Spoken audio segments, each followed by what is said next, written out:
Shalom. Let's open up with a quick word of prayer. Dear Heavenly Father, thank you for this day that you've blessed us with. Thank you, Father God, for allowing me to do this lesson.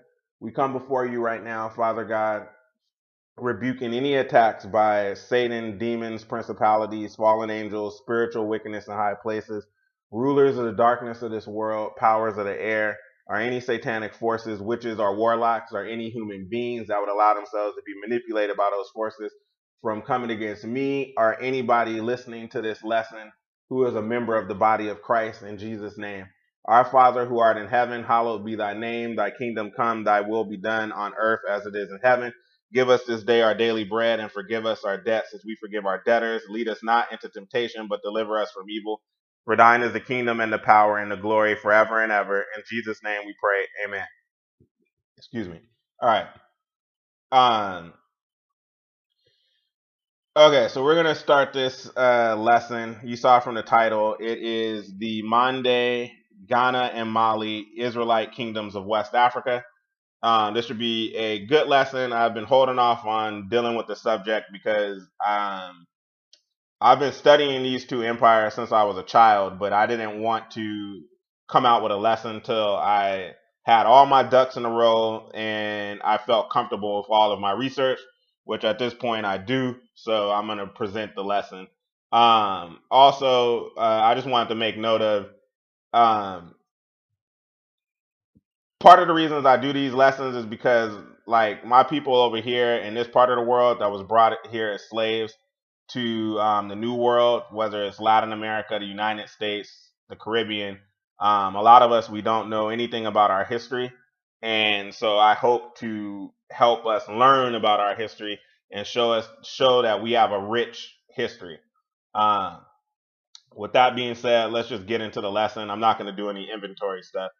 This lesson will demonstrate the following. The initial empire of Ghana was founded by Judean refugees or migrants from Cyrene circa 200 AD, and Cyrene is located in Libya on the Mediterranean coast near its border with Egypt. Earlier migrants, as well as other Israelite migrants from Mediterranean Africa, also settled in the mountainous area between the coast and Sahara before being pushed out. They also settled in the oases of the Sahara. These people are labeled as Proto-Soninke or Mande peoples, and we'll talk about that in the next slide with the key terms. I did a lesson on the Kittos War, which kind of ties into this part with them leaving Cyrene. I'll link that lesson to the end of this lesson. Next, circa 600 AD, the Mande people migrated from Nubia to the Kingdom of Ghana, which is in modern-day Mauritania / Mali. It's not located where the modern-day country of Ghana is. Okay, two separate areas. Close by, but not the same areas. For refuge, along with other groups like the Akan and Temne, to name a few. And I covered the Akan's migration in a lesson I did dealing with the Akan, Igbo, and Yoruba. I will link that to the end of this as well. When the Yoruba and Igbo were migrating from the same, not from Cyrene, but from Nubia, like we were just saying. When they migrated from that area, instead of going into the empire of Ghana, they went towards Nigeria. The Akan went towards the empire of Ghana. The Mande first left the kingdom of Judah circa 700 BC and migrated into Kemet. And of course, there's going to be sources throughout. And if you see a little number by something, that's the source. At the end of the lesson, I will link. At the end of the lesson, there will also be a reference page with the sources. The Mande first left the kingdom of Judah circa 700 BC and migrated into Kemet. The cause was Assyrian attacks and the outlawing of the snake god they worshiped, Ningishzida, Nehushtan, Bida, by King Hezekiah. We're going to get into that more in depth in the next slide as well, too, when we deal with the key terms. This is just the objective, spelling stuff out. While in Kemet, they were allowed to continue the custom by incorporating it into Egyptian Apep worship, and Apep was the Egyptian snake god. Circa 300 BC, they began migrating into Kush/Nubia or Meroe because of Persian, Greek, and later Roman incursions into Egypt. They left Nubia because of the chaotic situation of the time. The lesson I did dealing with the Akan, Yoruba, and Igbo goes into a little bit more detail of that chaotic situation. We'll discuss it some later in this lesson of what was going on that caused. There was a lot of things going on in that area at the time. You have religious strife, economic strife, the collapsing of kingdoms. There's a lot of stuff that was going on that led to mass migrations. After arriving in Ghana, they took over the kingship, starting with Daibe Sise Bendinga. He was the first Soninke king, but his father was Dinga, and this was circa 750 AD. After the collapse of Ghana because of Moorish attacks and famine, they created the Empire of Mali, circa 1250 AD, founded by a line of kings descended from Bilal, the Ethiopian Israelite of the tribe of Dan. Bilal was the Ethiopian slave who was one of the Prophet Muhammad's assistants in the Islam story. I'm not Muslim, so I don't know I don't go into the full details of that. I've studied Islam before. I've read the Quran, but I'm not a Muslim, so I'm not going to attempt to butcher that stuff. But anyways, the Mandinka branch of the Mandinka branch of the Mande, their traditional story says that their kings, if you read the Sundiata epic, or the epic of Sundiata, who was their first king, the first king of Mali, they claim descent from Bilal, who was the Ethiopian slave living in Arabia during the time of the rise of Islam. I think he developed the call to prayer for Muslims and some other stuff like that. That's where they claim their kingship came from. I'm not going to debate that. That lines up. Like, it lines up with what we're saying right here with even Daibe Sise coming over, probably around the same time. They say the sons of Bilal migrated over to West Africa and founded the line of kings. Well, eventually, because the first founded the line of kings that Sundiata came from. But if you want more information on that, you can read the Epic of Sundiata, and the griots in Mali of the Mandinka tell this story all the time, over and over. It's actually easy to find. Was there anything else with that I wanted to cover? Yeah, and then the fact that it's out there that and the source that I have, it even says that Bilal's son, and you can see that on the reference page, that Bilal's sons migrated to Ethiopia, and according to Mandinka tradition, from there they migrated to West Africa. It's also held in some traditions that he was an Israelite, because the Falasha, or the Ethiopian Jews, come from the tribe of Dan primarily. And so, since he was a slave as well, that lines up with the precepts that are in the Bible. I don't really argue that. It seems plausible to me. I roll with it. If you don't like it, take it up with the Mandinka. That's what they say. I'm a fan of going with the records of what the people say. If the people got records and it's written down or it's been passed down orally, I try to go with that. All right. Because who knows better than the people themselves, okay? There might be some little stuff that's off here and there because of oral tradition if you didn't write it down, but that doesn't mean you throw the baby out with the bathwater. All right. After the collapse of Mali by the Songhai, circa 1450 AD, the Mande were thrown into a state of disarray, and many fell victim to the transatlantic slave trade. All right, and that's how some of the people over here in the Americas whose ancestors are Mande, that's how you ended up getting over here via the slave trade.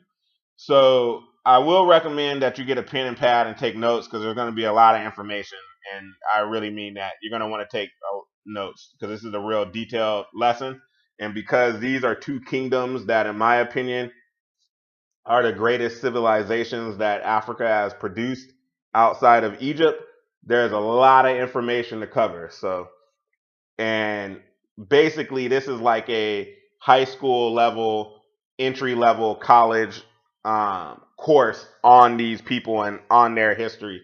So, I will really take notes. All right, let's dive on in. So the first key term is Mande people themselves. Um, and I have their Malinke or people of Mali, because that's what Malinke means. Um, we're not going to discuss too much with the key terms because the next couple slides, you're going to get I'm not going to even say a brief overview. You're going to get a detailed overview on the Mande people. So we'll cover that in those slides for this key term. But I will mention in the objective, I was talking about how Bilal was a Ethiopian Jew who was a slave of Ethiopian Israelite, because technically we have to start getting terms and things right. And those of us who are the true Israelites, we need to start correcting things because we are the true people and we need to fix some stuff. So, for example, you're not technically you're only a Jew if you come from the tribe of Judah, or B, the kingdom of Judah. So if you're not of the tribe of Judah, then technically you're not a Jew. Excuse me. You're still an Israelite, but you're not a Jew. That's why Judah and Jew, it goes together. Or you come from the kingdom of Judah. Those from the northern kingdom were never referred to like that. So the better term to use is Israelite. And since the Ethiopian Falashas, most of them, their primary tribe that they came from was a tribe of Dan, he was an Ethiopian Israelite. But the point I wanted to make with that was there's a branch of the Mande people called Dan, and I did a short little video on them.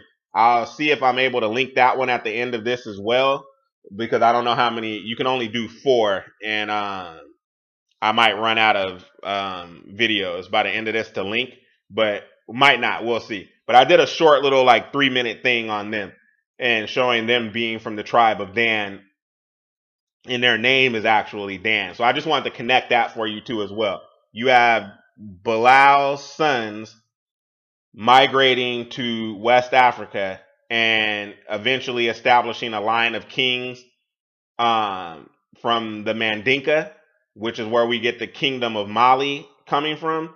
And you have a branch of the Mande people called Dan. Just something to mull over in your mind, okay? Anyways, next, Proto-Soninke / Mande or Haritan or Harati. All right, now that might seem confusing to you, but I want to talk about this. So when you look at, if you study archaeology and you look at the archaeological records, there was a couple cities that were established in West Africa, like in Mauritania and Western Sahara, like that area, like late BC times, early AD times, and some suggest that those were the Proto-Soninke or the Proto-Mande people. The reason that's kind of true but not true.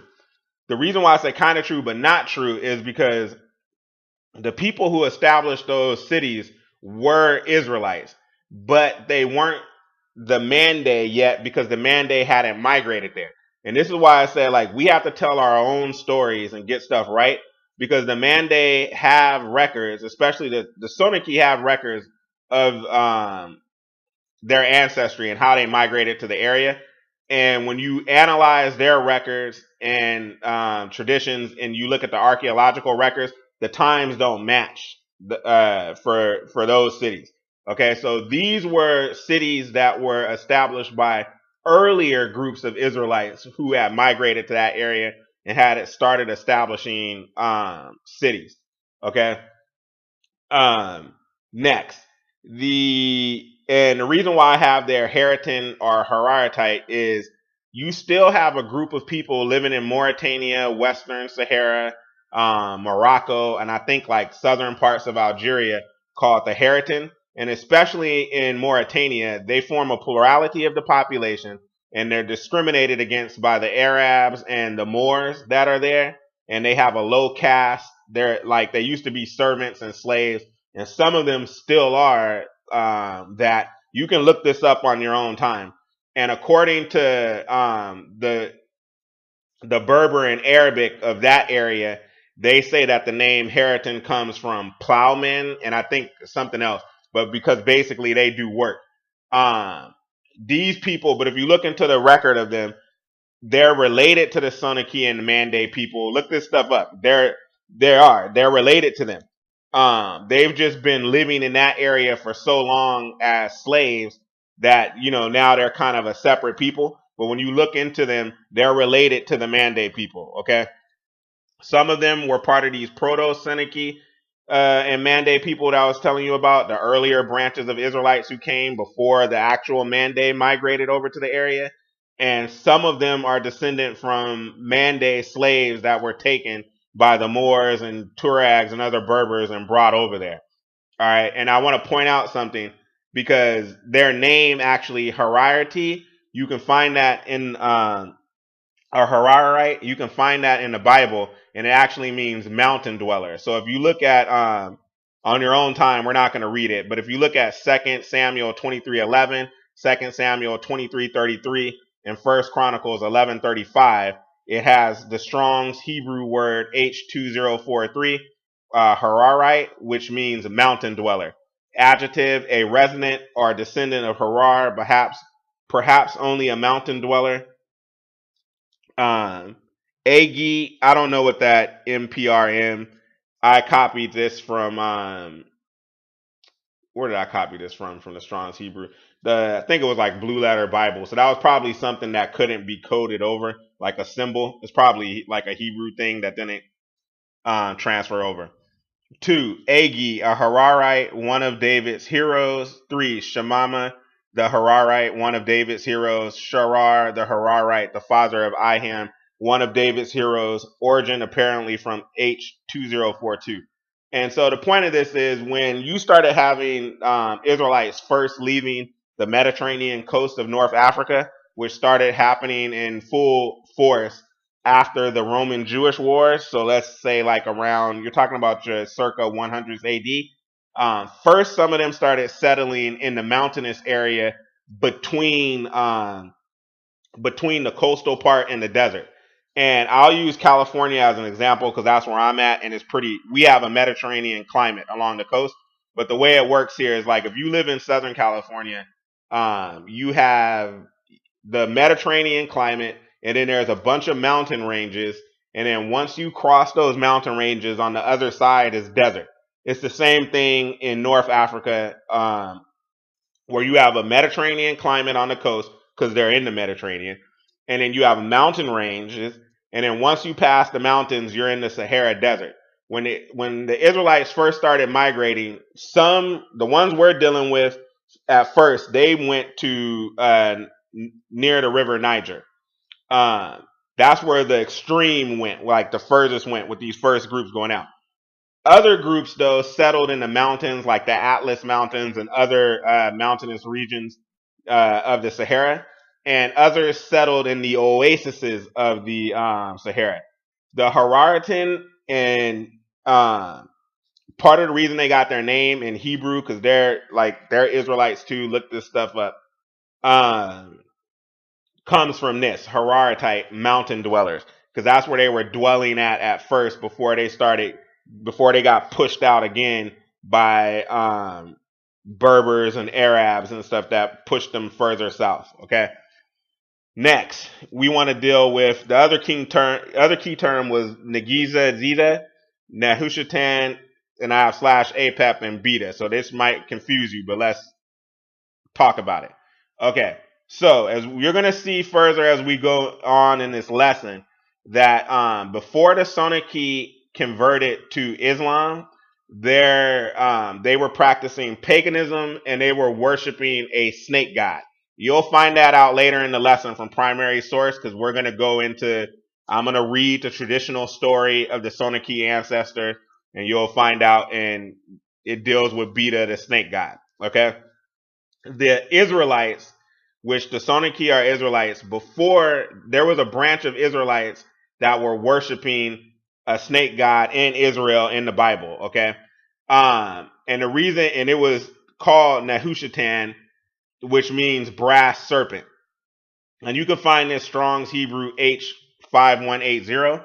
The Ningishzida is because that is the Mesopotamian snake god. You can look all this stuff up on your own time as well. Fact check everything I tell you. I mean, I would. I'm not here to mislead anybody. But anyways, that was the name of the Mesopotamian or Babylonian snake god in ancient times, okay? And like I always say, all the pagan religions of the ancient world are just recycled versions of the ancient Babylonian pagan religious system that was established by Nimrod. All right? You had a branch of Israelites who started worshiping the snake god, and it's just a continuation of this.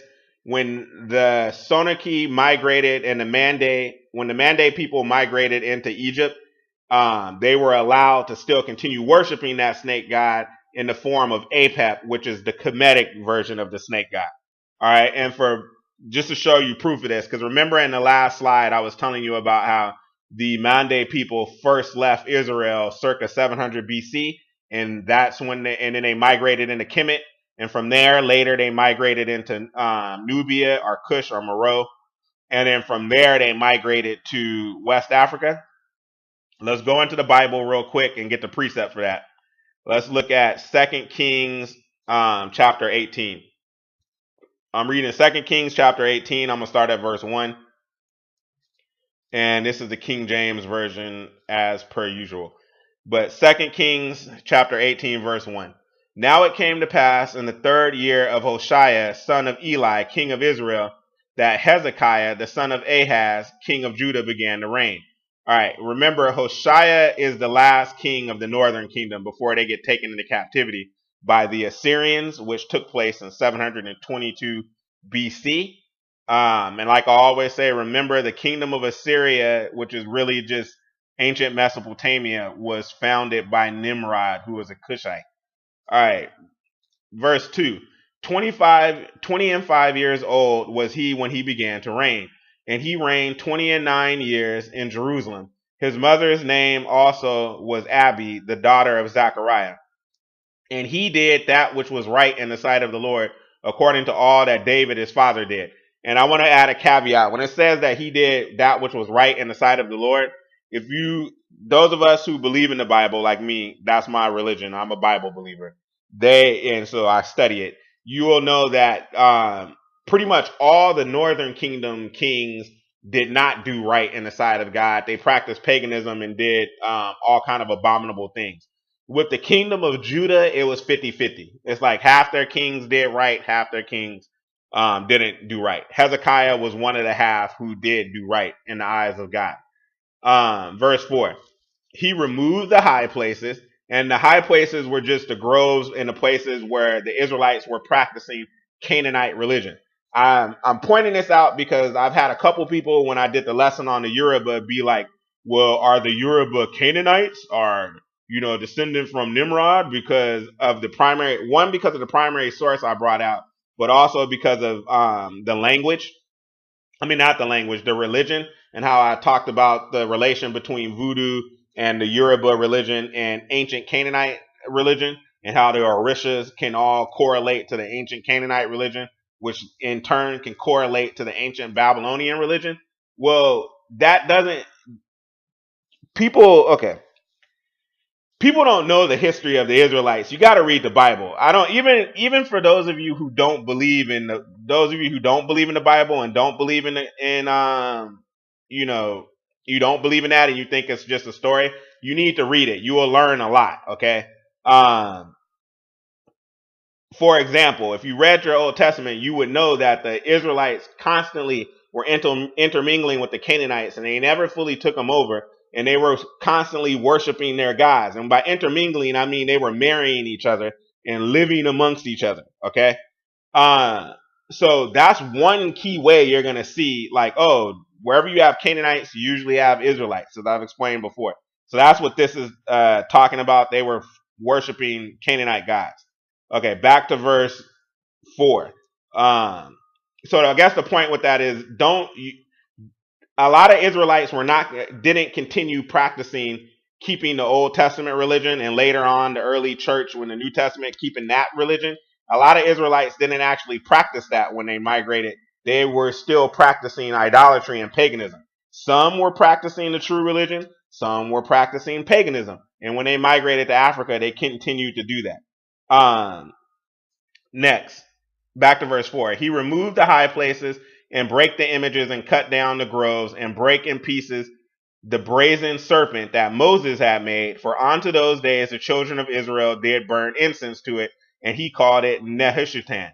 And that bronze serpent, that's the serpent that Moses made out of brass and put up in the wilderness when the Israelites were getting sick, to heal them of their sickness if they looked upon it. God told them to put it up, and if they looked upon it, they would be healed. That's why here in America today, if you look at most ambulances and hospitals, they'll have like a pole or a brass pole with a serpent wrapped around it. It's correlating to that, okay? But the Israelites had started worshiping that. And the Mande come from a branch who were worshiping that serpent at that time. And when Hezekiah cleared out all the idols, they didn't like it. If you keep reading on in that chapter, because we're moving on, we don't have time. If you keep reading on in that chapter, you'll see that the Assyrians attacked the northern kingdom and had removed them. And then the Assyrians were trying to attack the kingdom of Judah. And during that time, because of Assyrian pressure and their pagan beliefs being outlawed, you had groups of Israelites who began to migrate into Egypt. Okay, fourth, Songhai. We're going to talk about this later, but I'm going to have to correct an error with Rudolph Windsor from Babylon to Timbuktu. We will deal with that when we get to that section. And then lastly, this one, Maine. I'll just cover that briefly in the next slide before we start. Okay, and with Maine, I just wanted to cover how after the collapse of Mali, you had groups that were labeled the Maine of Mande people, who started going into other parts, more coastal parts of West Africa, like Sierra Leone, Liberia, other places, and started taking over local populations, and they were labeled the Maine people. I wanted to point out something, that you still, in America, you still have use of this word, and people don't know, and blacks over here who are descendants of slaves from that area, they still use that word as an epithet, and don't even realize why they're using it. And I only bring this out because sometimes I've met other Israelites from the diaspora, like from the West Indies, Brazil, and even some from West Africa, and something that they'll say about Israelites in the United States is like, how come y'all don't have as much of the traditional culture still being practiced in the United States? Like, even compared to Caribbean Israelites and, like, Afro-Brazilians, how come y'all have less of it? The reason is we had this thing here called integration. And once we integrated into mainstream society, we lost a lot of that stuff. So, for example, if you look at the way that Israelites or African Americans talked in the United States before, like, the 1930s, it's like Jamaican patois or Creole, the way they talked. And just read a slave narrative from like, I could read my great great grandma did a slave narrative herself, and if I was to read it to you, it sounds like Jamaican patois. Like, it's crazy. But so integration caused that, but there's still little things that are left over, like the word gumbo, okra.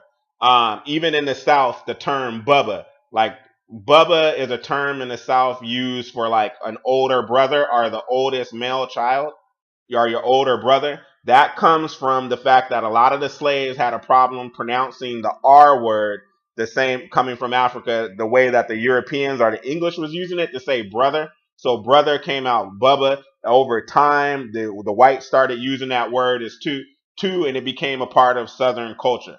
Just like the banjo, which is a Bantu word and was brought over from the Congo, became a part of the American lexicon.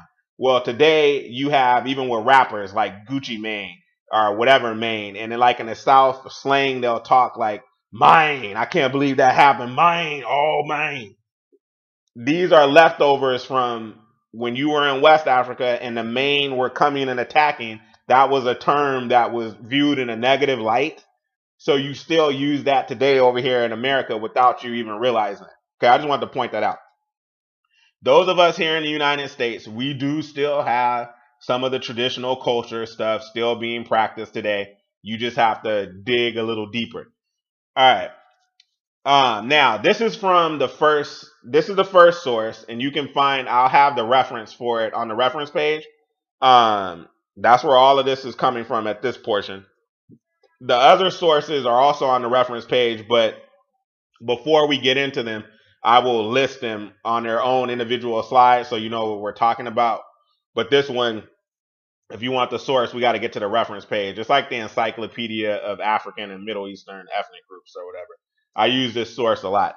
And we're just going to read their information on the Mande. If you remember from the key terms, I said I was going to define the Mande people and that it wasn't going to be, but I wanted to wait because it wasn't going to be a brief overview. It was going to be a detailed overview. So this is a detailed overview on the Mande people. And I feel like we have to get the overview before we dive deeper into the lesson because, like I said, I don't know the levels of my audience. I have some people on high levels. I have other people on lower levels. And so I have to meet somewhere in the middle. So I don't know how much everybody knows. So we're just going to cover all the basics. Okay. Mande is a large language group spread throughout much of West Africa, from the Niger River and the Sahara in the east to the Atlantic Ocean in the west. There are several related peoples who speak varieties of Mande, numbering 5 to 6 million, and it's probably way more than that. Numbering 5 to 6 million and living in Mali, Guinea, Ivory Coast, Gambia, Senegal, Guinea-Bissau, Burkina Faso, Sierra Leone, and Liberia. Whoop whoop Liberia, yeah. Anyways, if y'all, those who follow me know my connections with Liberia. I had ancestors that went back there from Mississippi. The Mande language belongs to the West Atlantic branch of the Niger-Congo family, and its original home most likely is in the area near the border between modern Mali and Guinea. Most of the Mande-speaking peoples call themselves People of Mali.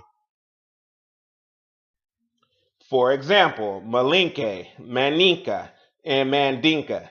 Nika, Nike being the word for people.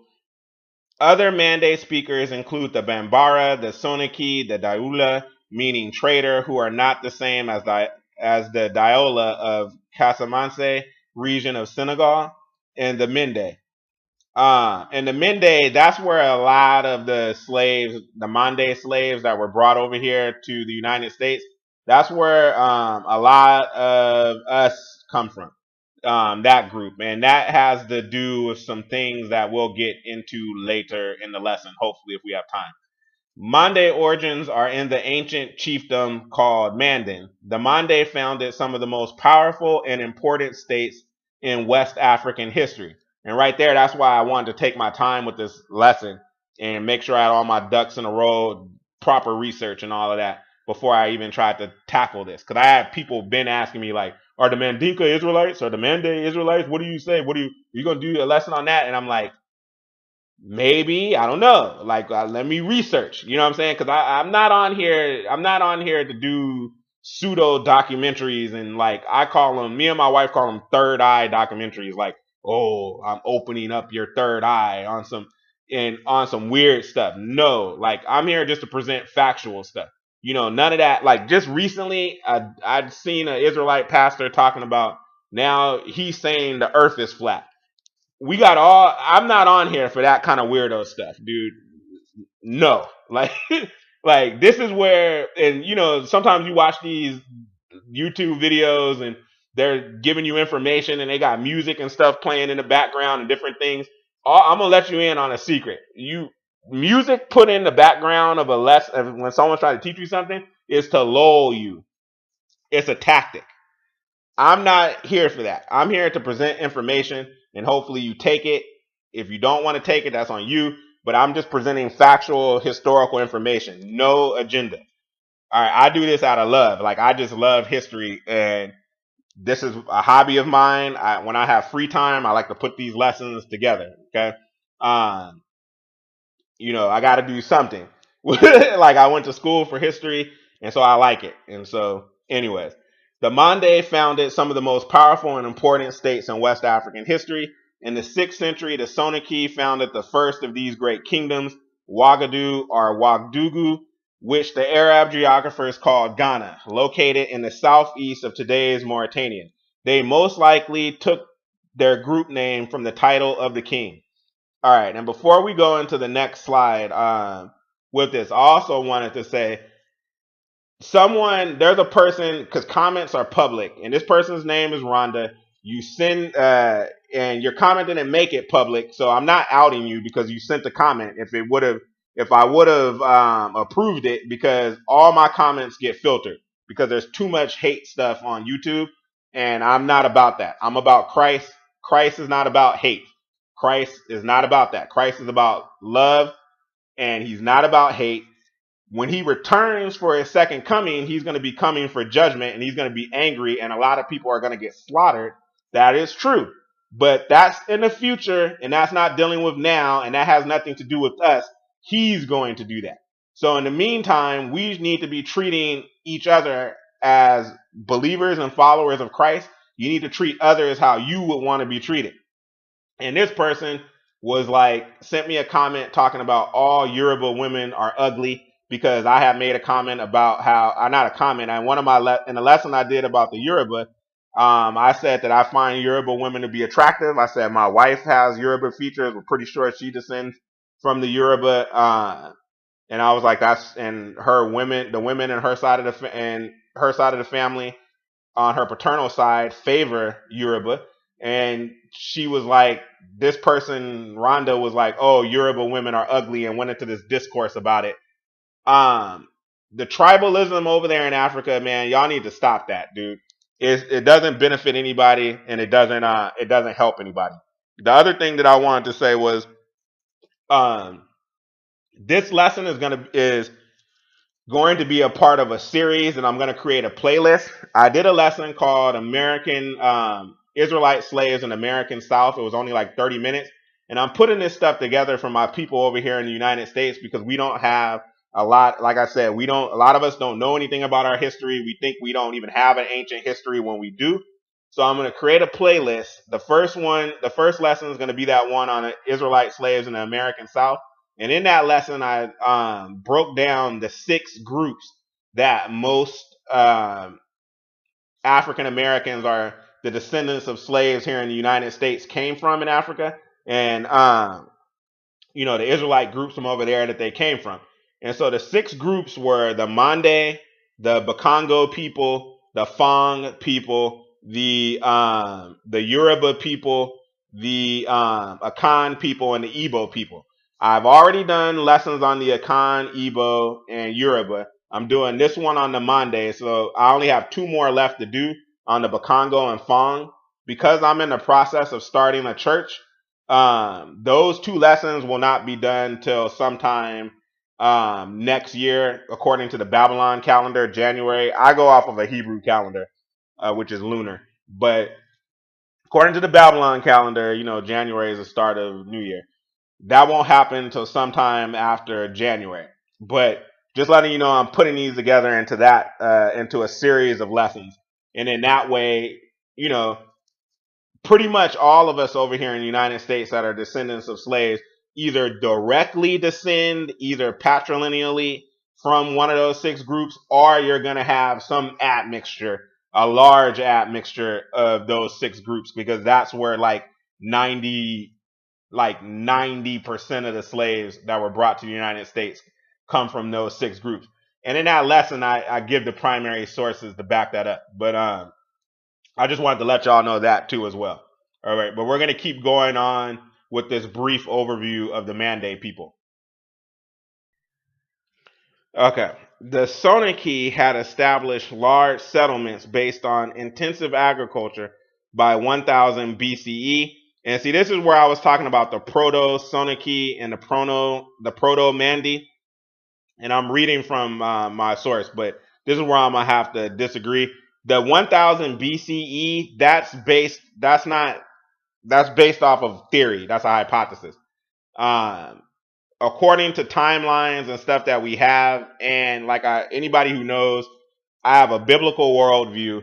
That timeline doesn't line up. I gave you a more proper timeline, which would have been closer to maybe like 200 BC, 300 BC.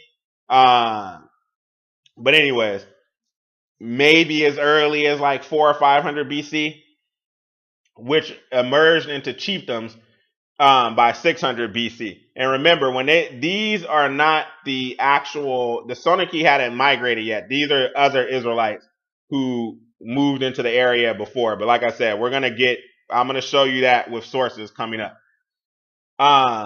And with primary sources. The Soninke had established large settlements based on intensive agriculture by 1000 BCE, which emerged into chiefdoms by 600 BCE. Ouagadougou it's the actual name for Ghana. That's what they called it. The Arabs are the ones who called it Ghana. Ouagadougou emerged as the most important of these and established control over the region between Dahar Tishiet in Mauritania to the south to the upper Senegal River. In Mauritania to the north to the upper Senegal River in the south. Basing its capital at Al Gaba are the ruins at Kumbi Sela in southeastern Mauritania under the Sisse clan. Al Gaba, and then, we're going to get into that later, but based off of, you're going to see with the timeline, the Sisse clan couldn't have come till like circa 700 something AD, and we have proof of that because the line of kings that the Soninke started, the Ibe Sisse did not start ruling till 750 AD. But like I said, this is why we have to start telling our own stories and piecing stuff together, because this is stuff that Gentiles and Europeans they're doing the best that they can, but they're not the people. They're not from there. They're trying to piece stuff together. We have to put together the pieces for them and start telling our own history more accurately. Al-Gaba means forest in Arabic and refers to the sacred forest where the sacred python lived. According to Arab geographers such as al-Bukhari, writing in 1067 AD to 1068 AD. And that's that snake god I was telling you about. And as we keep going forward in the lesson, when I bring out the sources that we're going to read, you will see that it's impossible that this did not happen in BC times. This happened for the Soninke. There were people living here and established Ghana or Ouagadougou, and these other cities were established. Ghana didn't get established to like circa 200 AD. We'll cover that with the sources.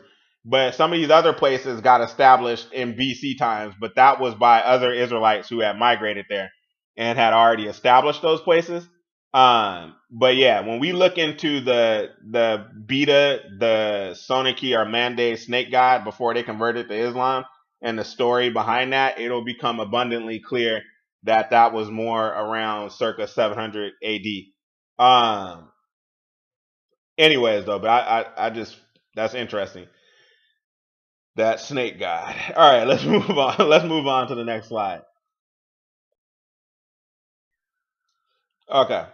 And so before we go on with reading this, just to recover what I was just saying, the original Ouagadougou or Ghana was founded by Israelite migrants who left Cyrene around circa 200 AD.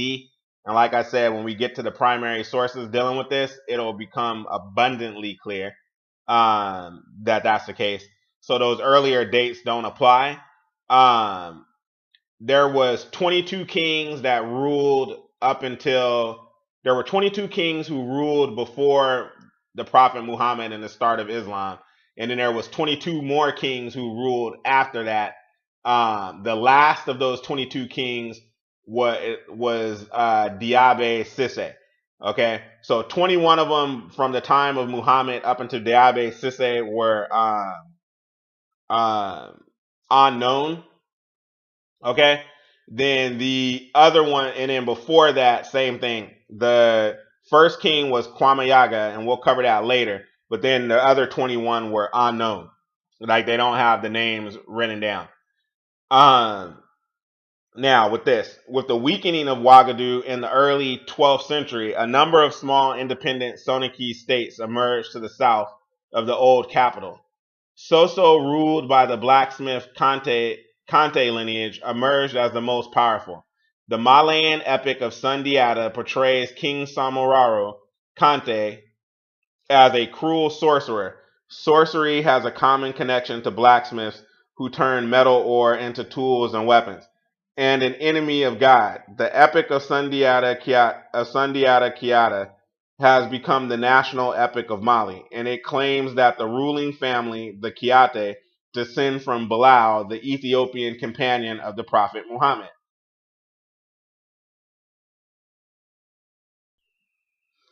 All right, around 1230, Sundiata was able to defeat Samararo and establish the Kingdom of Mali. His general Taramakin Traore conquered much of West Africa to the Atlantic coast, beginning the widespread presence of Mande peoples.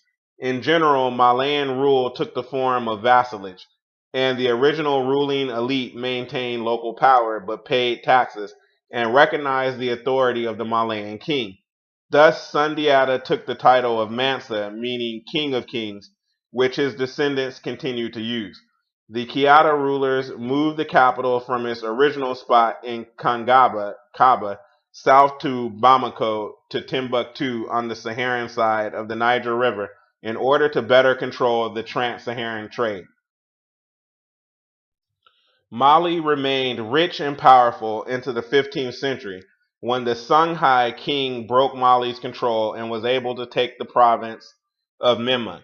The Songhai were based in their capital, Goa, or Gayo, further east along the Niger River, and in 1469, their king, Si, or Soni Ali Berry, conquered Timbuktu. The Kingdom of Mali broke up into numerous small states centered on major cities such as Ségou and Noraro.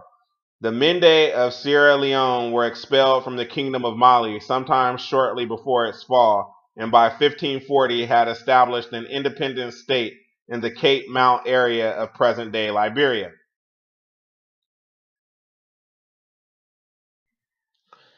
Following the collapse of Mali in the 15th century, a number of states emerged, and Mande often formed the ruling elite over other ethnic groups, such as the Galwar rulers of the Serer kingdoms of Sin and Saloum in Senegal. In Liberia, the Mende spread from their base around Cape Mount in the 17th century and came into conflict with the Temne and eventually gained control over much of what is today Sierra Leone.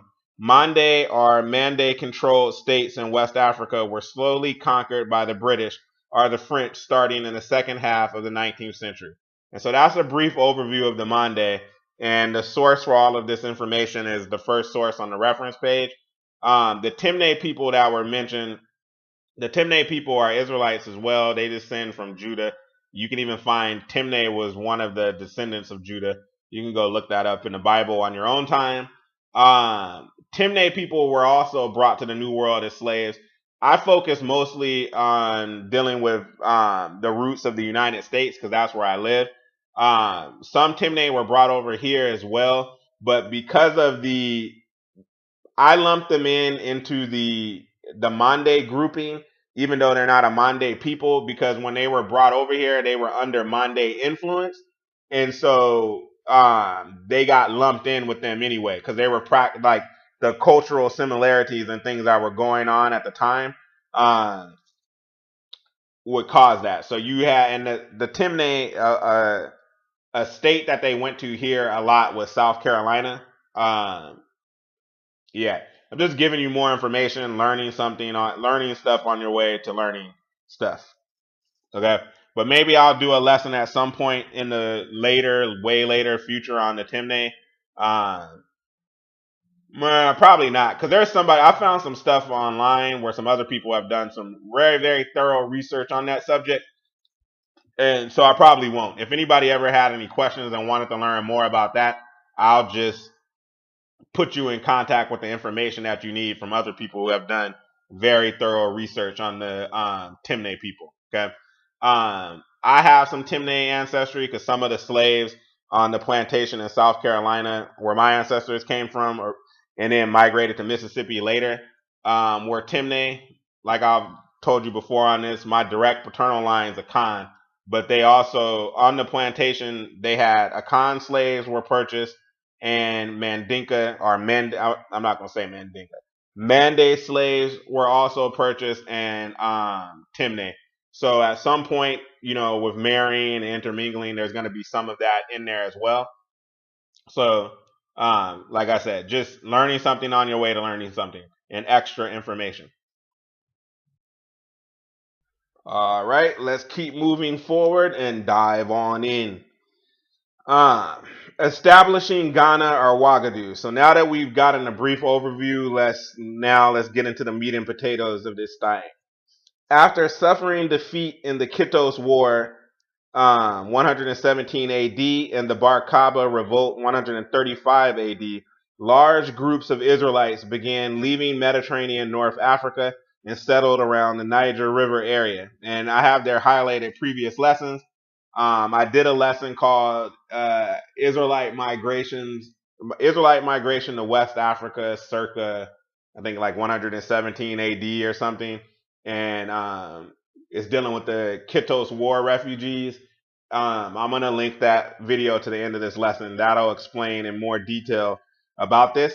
That's not the main point of this lesson, and we still got a lot more to cover. So we're gonna keep it pushing. But if you want to learn more about that, you can check out that lesson with the sources and everything for that. But we're going to get a source here too for it. Based on sources we have, they established the Kingdom of Ghana circa 200 AD. This is a rough estimate based on Tariq al-Sudan and Tariq al-Fatash, and those are I'll just cover them now. I was going to tell you what they were in the reference section as part of the key readings, like other stuff you can read other than the sources that I have. But Tariq al-Fatash is a West African chronicle written in Arabic in the second half of the 17th century. It provides an account of the Songhai Empire from the reign of Soni Ali up to 1599 with a few references of events in the following century. It also covers the background of Ghana and Mali and before it goes into Songhai, and that's how we get this information. And then Tariq al-Sudan, or the History of Sudan, is a West African chronicle written in Arabic around 1655 by Abid al-Sadi. Excuse me. It provides the single most important primary source for the history of the Songhai Empire. And that was actually written, let me see, which one was it that was written by the Soninke? We're actually going to read from this because I have this one as one of my sources. The other one, the Tariq al-Fatash, was actually written by a Soninke. So, anyways, just more learning something on your way to learning something. And these would be considered primary sources. Not for the 200 AD, obviously, but for dealing with like Mali and Songhai and later the latter end of Ghana, the Ghana Empire, it would be considered a primary source. This is a rough estimate based on Tariq al-Sudan and Tariq al-Fatash, which stated there were 22 kings, and I have in parentheses there 21 unknown, who ruled before the Muslim prophet Muhammad, and 22 after. The first king was Quyamaga. His line ended circa 750 AD, and that's, a rough estimate. I've already explained to you before circa and what we end up doing. We end up having to split the baby. When Diabe Sisse and the Soninke clan of Mande began to rule. The Mande, having left the kingdom of Judah circa 700 BC, first settled in Kemet and then Meroe, our Kush/Nubia, before migrating to Ghana. I wanted to address, there's another scholar, she brings up a lot of good information. but there is her timeline, because she says Diabe Sisse migrated like around this time, around 200 and something AD, but it doesn't line up with the records. And there was something else where I can't find any sources where she talks about them being a general of the Nubian army or the Meroe army, and I can't find anything that backs that up. So that's just another side note. The How we come up to 200 AD is okay. So the Prophet Muhammad was born around 570 AD, somewhere around there. Died like 630 AD. So let's just say 600 AD. Okay, let's just split the baby. Say 600 AD. If there was 22 kings before 600 AD, let's just assume during an estimate that those 22 kings reigned for 20 years on average. In reality, because even if you use the Bible as a model for kings, if you look at the kings of Judah and the kings of the northern kingdom, it's like some kings ran, and this is all throughout with any culture and society. Some kings may rule for 40 years. Some kings may rule for 20. Some kings only ruled for like a year or less than a year because they got killed in the kingship and overthrown, and then somebody else takes it over. So usually in a lot of historians, what they'll do is they'll just average. If you don't know, you average it out to 20. Gives you if you see where I'm going with this, like that's the average you get, because it's a median, because half of the kings probably ruled longer than 20 years and the other half probably ruled less than 20 years. So as I like to always say, you split the baby, which is also a biblical reference from King Solomon, but you can look that up on your own time. We split the baby and we go 20 years. Based off of that, we say about circa 200 AD. And that's why I said that's a rough estimate. That would have been about the time that the Empire of Ghana was founded by this, how do I pronounce this? Koyamaga. But now we're going to look at the sources. So this is the source we're about to read from. And if you're asking yourself from the last slide, how do you end up with 200 AD from the time of the Prophet Muhammad, based off of 22, like that there was 22 kings before Muhammad, but then there's 22 kings after, and you end up, and somehow you're saying Diabe Sisse ruled around circa 750 AD, maybe like 800 AD, and you're saying, well, that's only like a 150, 200 year difference, and then how do you get that 400 year difference before? We have more information. We know when Diabe Sisse around roughly when he started ruling. And so we're going with the record that's given to us, which says there was 22 kings before and 22 kings after. And so I don't know what happened between, between 600 and like 600 AD and 800 AD, why there was so much rapid ascension of kings. I mean, I can speculate. The speculation that I would make, which is highly plausible, the Soninke kings replaced the line that was already in place. So, and I already discussed about how the Akan, the Temne, other groups that were also Israelites have started migrating to Ghana and settling. So that would cause displacement, a lot of strains on the economy, different things like that. It was a chaotic time. That's probably why you had a lot of kings falling out quickly. Okay. Anyways, just let that mull around in the old noggin.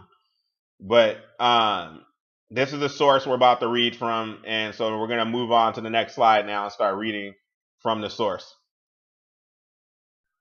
All right. So the part in quotations is a quote from the source. The things in red is my commentary that we're gonna discuss after.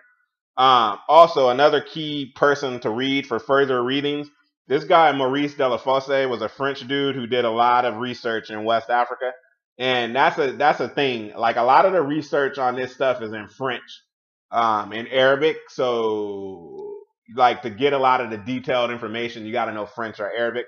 that's another reason why there's a lot of confusion on this stuff as well, because you have American scholars who have only studied what's available in English, and if you want more detailed information, you're going to have to study the French and the Arabic. But anyways, Maurice Delafosse wrote a lot of books dealing with this stuff. You should check them out if you know French. Maurice Delafosse postulated a migration of the so-called Judeo-Syrians who wandered from Libya to Bornu. And let's break this down piece by piece, because this was the main source I wanted to use for this part. All right, so Judeo-Syrians, that's what I've been talking about before. Hebraic, Syro-Phoenicians, these are Israelites and Canaanites, Arameans. But in this case, when we're talking about Ghana and the actual establishing of Ghana, it was established by Israelites specifically, who wandered from Libya to Bornu, and I have Bornu highlighted for a reason, and then westwards across the savannah to these white migrants, whom he regarded also as the ancestors of the Fulani or Fuble, and we're going to touch on that. Delafosse ascribed the creation of at least two kingdoms, Ghana and Takrir. So we're seeing here that and when he says he ascribed this, he was there in West Africa in the early 1900s, like recording this stuff. So this is pretty reliable. And saying that what we covered in the last slide, the first king, Kwame, and when the first people to come and establish Ghana around circa 200 AD, roughly around that time period, those were Israelites or Judeo-Syrians who migrated there. Okay. As we discussed before, you had a lot of people migrating from Cyrene and going to the Niger River area around that time after the Jewish-Roman Wars or the Roman-Jewish Wars, specifically the Kittos affair and the Bar Kaba revolt. Excuse me. And Cyrene is in Libya. Okay. The reason here why this guy and this source that I'm using says white migrants, this goes back to, like I said, we have to start telling our own stories. This guy is going off of his mindset of, and I think the guy who wrote this is an Edomite, an Edomite Jew, or one of the ones who call themselves Jews but are not. They the guy who wrote this book, not Maurice Delafosse, who he's quoting, but the one who wrote this book, they're coming from the standpoint of like, oh, the Jews are white, so if Jews came, it must be white migrants. Another thing, they misinterpret some terms that are used in West Africa and that are used by Arabs in West Africa to refer to people who migrated, who were not like the original Hamitic people that were living there. And that's all, like, to refer to Semitic people who came. It doesn't mean that their skin was white, okay? Because we know what color the Israelites were. I have a lesson dealing with that, and that completely proves that. And anyways, just common sense. If you've been following me, you know what color the Israelites were. It says white migrants because he's referring to Jews, and he's thinking of, in the context of what we think today, the Jews you see on TV and everything that are running everything in the world are white Jews, the ones who claim to be the real ones. I'm not going to go into details with that because I don't want to open up the door at all to any type of hate speech and stuff coming onto my page and people saying stuff. So we're just going to leave that there. What else did I want to touch on with this before I get to my commentary? All right, we'll just keep it pushing. But that should be self-explanatory. It's just letting you know that Ghana was established by Judeo-Syrian or Israelite migrants from Libya, because it just says that, who wandered from Libya to Ghana. Okay, so I wanted to bring out that source. There's the source for that. Now let's get into some commentary. They did not stay in Bornu, the Lake Chad area, because the area was overcrowded and not favorable at the time. The lesson I did on the Akan, Yoruba, and Igbo Israelite origins, and I talk about their migration. I think, no, not that one. The biblical origins of the Bantu and the Niger Congo groups. I covered this thoroughly. You had a lot of people living near the Lake Chad area at that time and in BC times. And the Lake Chad was larger than what it is now, extremely a lot larger. And you just had too many people migrating there. And that correlates to what's called the Bantu migrations. Um, for the sake of this lesson, I'm not going to go into too much detail.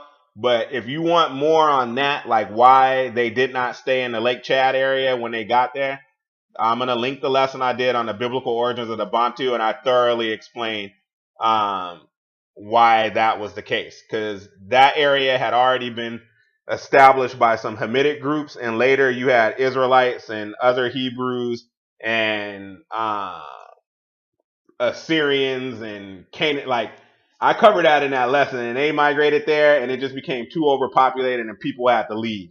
Um, and plus, there were some other issues going on. Next, the Fulani. The Fulani descend from the ancient Libyan, and I've been holding off on bringing out um, the background on the Fulani. This is from my thorough research, and I'll admit this is my hypothesis. Nobody knows where the Fulani came from. People in Africa don't even know where they came from, and the Fulani themselves have their own theories. And there's all kinds of out the way stuff. I've done thorough research on this, and I'm not the only one who says this. There's a lot of scholars who also say this. They come from the ancient Libyans, or Ham's son Put. Those were the people originally living in Libya. They speak a Niger-Congo language because they have lived amongst Hebraic Syro-Phoenicians, and I have in parentheses the true Niger-Congo, Atlantic/Bantu, and settlers in sub-Saharan Africa for thousands of years. And let me touch on these things. There's some stuff we got to touch on. This Niger-Congo group, I want to bring this out because I have people always they getting confused because I like to use the term Bantu to refer to the whole group. But Bantu really specifically refers to the people living in southern Africa. The Bantus refer to the Niger-Congo group in southern Africa and eastern Africa. Niger-Congo group A are the ones in the that live in western Africa in the Atlantic region. Okay. And they're called, the language family and the group is called Niger-Congo. Okay. And you have two branches. You have the Atlantic branch and the Bantu branch. Okay. When with the migrations, the Atlantic branch obviously went to West Africa. The Bantu branch went into other parts of southern, central, and eastern Africa. Hold on, because there's a lot of stuff here that we need to cover that I want to make sure we get. All right. Oh, and I'll just explain that part too. The ancient Libyans, and I've covered this a lot of times. You have the ancient Libyans are Put living there first.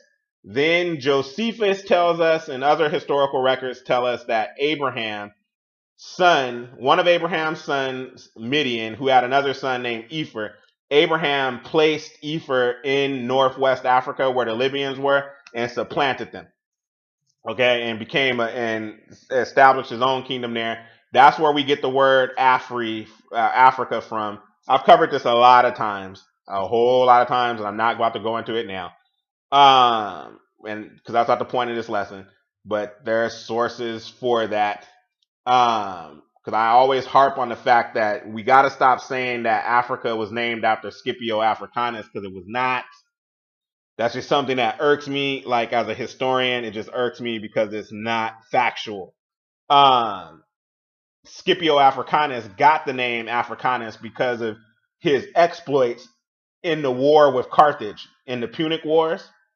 Okay, so then after Epher's son comes, and you have the descendants of Epher's Afri people still exist today. They're a branch of so-called Berbers, but they look, they're very dark skinned, but that's not the point of this. So then, after they went there, then you have the Punic people come, which was Canaanites and Israelites, or Phoenicians and Israelites, who settled in Carthage and other places around the Mediterranean part of North Africa. And so then they came and further pushed people out. So through that process, the ancient Libyans started moving further and further south, okay, till they got to the Lake Chad area and other parts of the Sahelian region and started establishing themselves. All right, back to my commentary. We were at the part where they were living in ancient Egypt, having immigrated there after Jacob and the 12 tribes. So the group of Fulani who descend from the ancient Libyans, they migrated into Egypt as well, probably for the same reasons that Jacob and the 12 tribes did, or his 12 sons did originally, because there was famine going on throughout the world and an economic depression was going on at that time. This is recorded in the Bible as well. So that's why they went into Egypt. That's probably why this branch of Libyans went into Egypt as well. Okay. And anybody who knows the Fulani, they're pastoral. They herd cattle. All right. They were a caste of cattle herders. And the Bible tells us, and other records tells us, that the Egyptians looked down on people who herded cattle. And that was something, at the time, the Israelites were pastoral. The Israelites eventually became sedentary. That's marked in the Bible. But when they went into Egypt, they were pastoral as well. All right, back to the Fulani. They assisted the Israelites during the Exodus and were banished from Egypt, thus settling in Sahelian regions, and from there, West and Central Africa. So that's basically your background on the Fulani, and we're going to read a source on that coming up, but that's their descent. People have been asking that and wondering, and I've been saying before, the Fulani are not Israelites. Like, they're not. They were heavily involved in the slave trade and selling, and in jihads and establishing Islam throughout West Africa, like, brutally. With the language, the reason why their language is a member of the Niger-Congo family instead of being a part of the Nilo-Saharan family, like the Songhai, and the Kunari and stuff, which I'm going to touch on Songhai later in the lesson, is because the Fulani have been living amongst the Niger-Congo peoples, are the Niger-Congo branch A peoples, for thousands of years. And because of that, that's why their language has now become a part of our branch.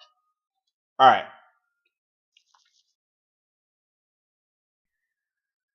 Okay. And here's a source for what I was just telling you about with the Fulani. You can read the source. I'm gonna leave it up for a second, because we're not dealing with the Fulani in this lesson, and they're not the point of this lesson. I'm gonna move on, but I'm just leaving this up there for a second, and for anybody who's interested in that, they can jot this information down.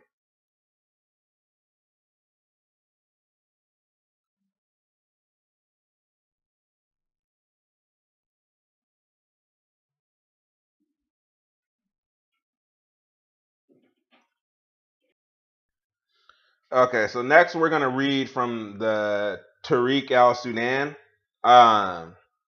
There's the reference for it. Leave this up also for a second. I would encourage people to, like, share this information with people. Share it with people who are trying to learn about our history, because another reason that inspires me to do this is all my life I've met people here in America, like so-called African Americans, who will be like, man, I wonder what our history was before slavery. Or I wonder, do we have an ancient history? And it's like, yeah, you do. And then I've even met people of other nationalities who will ask me or ask us, like, what was y'all's history before slavery? What was your religion before slavery? What was y'all doing in ancient times? And, like, basically, like, we don't have no history. No, we have a rich and glorious history, just like everybody else on the planet. It just needs to be brought out. So share this information with people. Okay, so here from the Tariq al-Sudan, we're going to establish that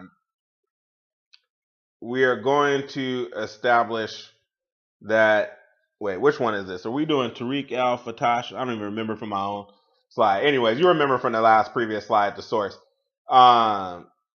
This is going to show that there were 22 kings before Muhammad and then afterwards, And this is a primary source, not for, circa 200 AD, but recording this. This is the primary source because it's from the 16th century. Observation. Mali is a very large and extensive region in the far west, extending toward the Atlantic Ocean. The first ruler to establish a state there was Kwayamaga, the seat of his sovereignty being Ghana, a large city in the land of Bagana. It is said that the state was founded before the Prophet Muhammad's mission, and that the 22 kings ruled before that event, and 22 after, making a total of 44 in all. Okay, and that they were Badan in origin means that they came from the Middle East, and we already established that they came from Cyrene, which was in Libya, and that they were leaving the Mediterranean region because of the Roman Jewish wars where they had just suffered defeat, and they were trying to escape Roman influence, and so they migrated to the Niger River area first, and then went a little further west and near Lake Chad, and went a little further west and established Ghana. But this is just another source to back up what I was saying. And sorry for the markings. This is from an actual book where I made markings in it.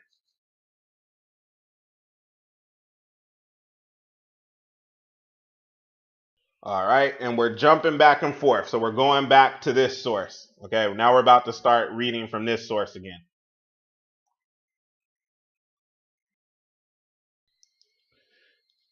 All right. Everywhere clans claiming Soninke origin share the pride of having been once the people of the ancient Soninke kingdom of Ouagadougou, which is Ghana. The legends about Ouagadougou are still functional in explaining the origins of different Soninke clans and groups. The status of the Soninke clan and its place in the parallel hierarchical structure of other peoples is often explained in terms of the role their ancestor had played in ancient Ouagadougou, or in the way this ancestor was affiliated to Dinga, the legendary ancestor of the Soninke. There are different versions of the legend of Ouagadougou, but only one theme. The story runs thus. Dinga came from the Orient and stayed in Jannah for some time. And we've covered this. The Orient meaning they came from the kingdom of Judah. They came from Israel. They were Israelites. They migrated into Egypt or Kemet. And from there they went into Nubia or Kush, Meroe, as we covered. And from there, Dinga migrated to, this person named Dinga migrated over to West Africa. Basically migrating to West Africa from East Africa or Northeast Africa. And the Orient, for people, that just means East. That's all that means. Yeah, I guess that's all we need to cover with that. Where are we at? The story runs thus. Dinga came from the Orient and stayed in Jannah for some time. He then moved to Daira Badia in Massina, where he married. One of his wife's sons was the ancestor of the Soninke in Daifino in the Sahel near the Columbine River. Another son, Faid al-Haji Suwari, was the founder of Diaka Sir Bafing, which developed as the center of the Diakini. From Dia Dinga moved to Kingu and reached a place southwest of Niaro, which had been dominated by goblins. There followed a magician's duel from which Dinga emerged victorious and married the 3 daughters of the goblin. This goblin thing, just really quick, all throughout history, all cultures have this. Europeans, Asia, blah, blah, blah. It was like in the forest, they have these legends of like elves or leprechauns or evil spirits and, short mystical people. For all intents and purposes, with this goblin, Dinga was probably, it was probably a pygmy in the forest. Because you still have pygmies living in the forest in this region. Now when the pygmies got pushed further and further as south into Africa and into more hiding places as the Bantus and as the Bantu branch of the Niger Congo started settling, And as the Atlantic branch started settling in sub-Saharan Africa, they got pushed out. So it was probably just a pygmy, but you know, anyways, because uh, you can't produce a child with a goblin. Anyways, so but another term for goblin is like elf, and elves are usually little. And this is from a European translating this, so it's probably a pygmy. Um, whatever. That's neither here nor there. We're just reading the story as it's dictated from the people themselves. There followed a magician's duel from which Dinga emerged victorious and married the three daughters of the goblin. Dinga's sons from these wives were the ancestors of many Soninke clans. Among them was the Sisse clan, the royal clan of Ouagadougou. Before his death, Dinga wanted to bequeath his power to his elder son, Kine. Oh, another thing. Remember, Dinga comes, he has his son Diaba Sisse, who becomes the first Soninke king of Ghana, which is around like 750 AD or 800, AD, around that time. So these women that Dinga were marrying were the women who are already living there, and we've already established that Ghana had already been established by Israelites. So you have Dinga, who's an Israelite, marrying other women who are already living there, who are also Israelites. Okay. Uh, Dingas, we read that part. Bequeathed power to his elder son, Cain. But as in the story of Jacob and Esau, a younger son, Daibe, outwitted King and obtained his father's blessing and power. Following Dinga's death, Daibe had to flee from his brother's rage. He found refuge in the bush when one day a mysterious drum fell down from a tree before his feet.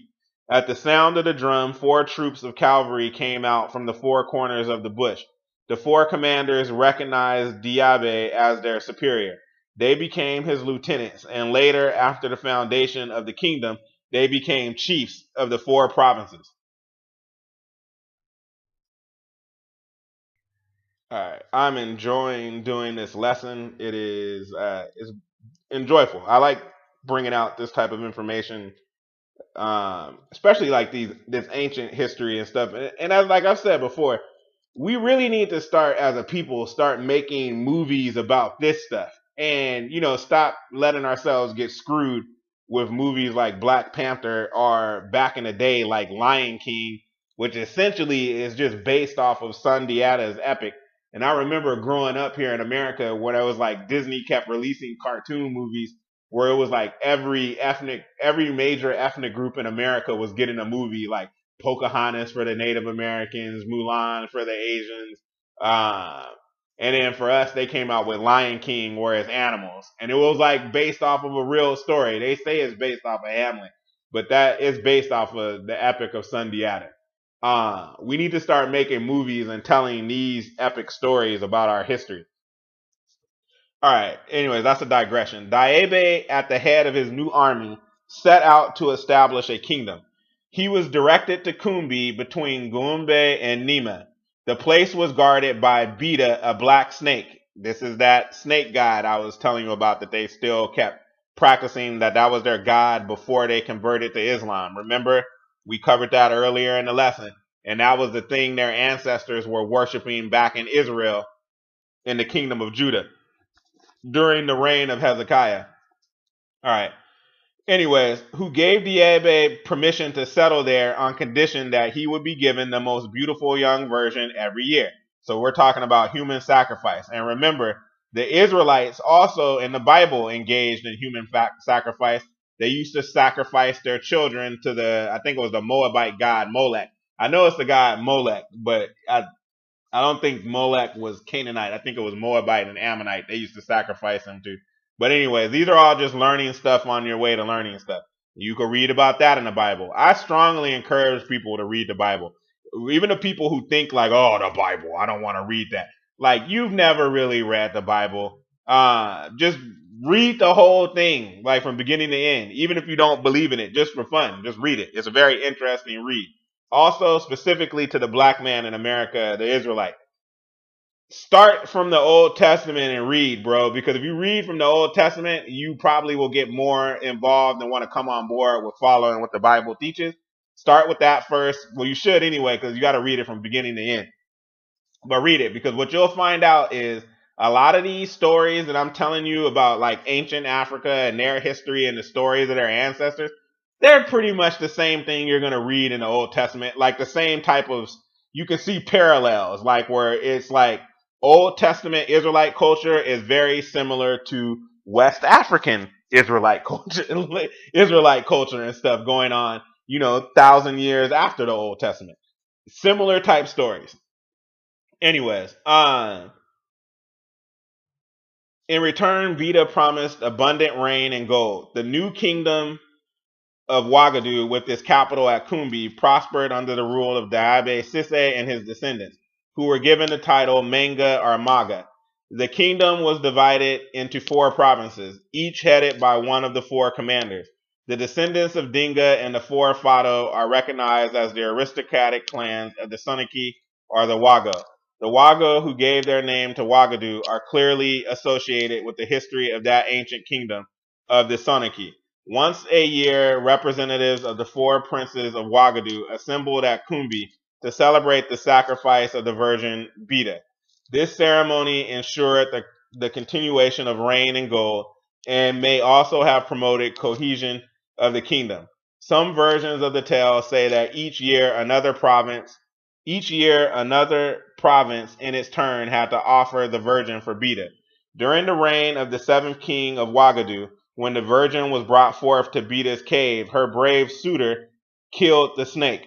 The dying snake pronounced a dreadful curse which caused the desiccation of the land and the secession of the gold. The head of the slaughtered snake fell down in Buri in the country of the Malinke, which then became the land of gold. That's the Mali Empire would rise up after that. That's where the Mandinka people started ruling the kingdom. Okay, another branch of the Mande people. Okay, and remember, their kingship comes from Bilal, the Ethiopian Jew who was a contemporary of the Prophet Muhammad in Islam, which then became the land of gold. Deprived of rain and gold, Ouagadougou was ruined. Its Soninke people dispersed and their country turned to desert. And this is from pages 16 through 18 of that book. Also, another contributing factor to the fall of Ghana. So you had the famine and drought, but then there was also the Moors kept attacking them. The Almoravides attacked them, and that was a major cause for the fall of Ghana as well. Okay, next we're bringing out this source, and this is just to show you about the type of religion that the Israelites practiced in West Africa, and other Niger-Congo groups like that descend from the Canaanites. So basically, like the ones who descend from the Israelites, the Canaanites, the Hebraic Syro-Phoenician peoples that settled in sub-Saharan Africa. This is the origins of their religion. I've been saying this in a lot of lessons, and I haven't brought out this source, but I'm going to bring out this source that shows you it was a blending of traditional Jewish religion and ancient Babylonian Canaanite religion. We're going to read from a primary source proving that. Okay, and you can jot this down if you want. It will also be on the reference page at the end. All right. Now remember what we're about to read. This is a primary source, first-hand account from the 1700s. And we're looking at the part where I have marked because this came from the actual book too as well. But even so, on account of the blacks' carelessness and negligence in all religious affairs, their religion remains so murky and unrecognizable that you could live among them for many years without noticing that in the form that the Negro's forefathers have practiced it, it has in it something of Judaism, yeah, as well as the old Chaldean fire worship, or Akaras, more than any other nation. And the Akaras, those descend from the God people in Ghana and modern day country of Ghana. They're Israelites as well. They live near the Akan people. Just their numbers are just not as large. This would include the Akan people too, because I think by the 1700s, the Akan people have become dominant in the area of Accra. Anyways, our Akaras, more than any other nation, are close to Judaism in their ceremonies of circumcision and those in relation to the slaughter of sacrifices, when they must saw away at the throat of a cow, sheep, or other creature with a sharp stone, and never use a knife, since that would desecrate the sacrifice. At Benin, both of these religions are very recognizable. So he's letting you know, and Benin was further away. I've covered that before. It's in Nigeria. That's where the Edo were. And he's also saying over there that was these same type of practices were noticed. Okay. And I've done lots of lessons on the Edo before and their background. The Edo do not descend from an Israelite background. I've covered that numerous times. But you're going to have similarities because, as I've said before, they were Hebraic Syro-Phoenician migrants. Okay, so there was other groups besides Israelites who migrated as well, but they all have similar cultures, and this is documented in the Bible, and this is documented all throughout history. So hopefully I don't get any weirdo comments from Edo people, because I constantly get those. They've kind of fallen off because I did a specific short, like 10-minute lesson where I brought out a Nigerian scholar, a current Nigerian scholar, one of their lead historians, and he clearly said in the source that I brought out that which I already know, and history backs this up, that the Edo were not sold as slaves. Like, very few of them were. They were the ones selling people as slaves. They weren't, so they don't fit the curses, is the thing. They don't fit the curses of Deuteronomy 28. They don't fit the signs of the Bible that line up with who the Israelites are, to let you know who the Israelites are. Also, their history, like I covered that too. Anyway, I'm not going to get into that, but I've thoroughly covered that. But there are some similarities with their religion and also with Judaism, but not as much as like with the Akan and the God people. The Edo were more doing like Canaanite, ancient Babylonian religion, sacrificing human beings.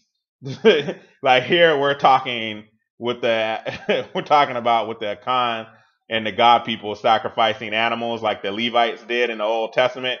The Edo were sacrificing human beings.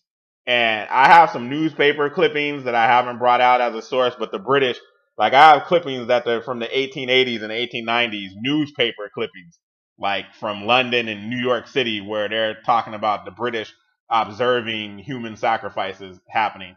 And that was part of the reason why the British had to come in and take over Benin, or the Edo region, because they wanted to, one, end slavery, because even up until like the late 1800s and the 1890s, the Edo were still enslaving Israelites and selling them off, and they were still practicing human sacrifice. All right, in this slide, we have a few things to cover, but back to the story at hand. Dinga migrated to Ghana around the same time as Bilal's sons. Bilal's sons also leaving from Nubia, and I have the source for that. You can check that on the reference page. Once there, both married women from the already established Israelite population. The empire of Mali arose out of the ashes of Ghana. Mali was eventually taken over by Songhai. Okay, and so Songhai people are not related to the Mande, but I'm going to cover them for a brief second and to clear something up, and just also more learning something on your way to learning something. Excuse me. In Babylon to Timbuktu, which is a book a lot of Israelites here read and use as their way, like it's the gateway book to you coming into the truth. And that book was written a while ago. There is one error in that book. In the book, it states that the Empire of Ghana was founded by the Zah dynasty, who were a group of Jews from Yemen. The Zah dynasty has nothing to do with Ghana. The Zah dynasty founded Gayo, which was a separate city that was controlled by the Songhai, not related to Ghana and the Mande people and any of that. And the Songhai people are not Israelites. They're a Nilo-Saharan family. That's the same family, in which means, well, I'll cover that when we get to the point of the African languages. But another thing too that was mentioned in there, the timetable, that saying it was like a Yemenite king who was a Jew, that I've discussed that a lot on here before. People don't have knowledge of the Himyarite kingdom and that they were Arabs who converted to Jews in Yemen prior to Islam, and I've dealt with that a lot on these in the lessons that I've dealt with. But in the case of the Zah dynasty, they didn't. It's not really possible for them to have even come from that time period. The Zah dynasty came the people, the two dudes from from Yemen, and we're gonna get the primary source for this, that came over and became kings over the Songhai people. They came after Muhammad, or after the Islam period, and they were already Muslims more than likely. And I say more than likely, we'll see on the next, when I get to the slides, you'll see with the math how that breaks down. It's highly improbable that they came from during the Himyarite time. It would have been like after the time of Muhammad. But this part in red, this is some commentary of mine I wanted to discuss. Songhai peoples are made up of 4 groupings, with one being of Berber background. They are Nilo-Saharan peoples / speakers. Their language is an isolate in the family. This is because they descend from Philistines chased into northwest Africa by the Israelite king David's general Joab. And I have the source there, number 6. That's on the reference page. When we get to the reference page, I actually have the quote there, so we'll read it. So you explaining how Joab, David's general, chased the Philistines into northwest Africa, or modern day Morocco. Okay, Genesis 10 verses 13 through 14. You can look this up on your own in the Torah. Informs us that the Philistines are Hamitic descendants of Ham's son Mizraim, which Mizraim in the Bible is Kemet, or Egypt. So the Philistines came from one of the sons of Mizraim, so they descend from the ancient Egyptians. Their language is of Nilotic origin, but they are in an area where the Saharan, which is the Libyan. So basically, I wanted to break down some stuff with African languages. So with the Nilo-Saharan languages, you have Nilotic languages in that branch, which are mostly found like in Eastern Africa, but you do have some in Central Africa. They stretch now from like Sudan down to Uganda, but you also have them in Central Africa, and those are people who descend from the ancient Egyptians, the original stock. And they're like the first group of the original black Egyptians to start leaving Kemet for various reasons. Some of those reasons would be, the starting with the Assyrian assaults, and later on, then you have like the Persians and the Greco-Romans.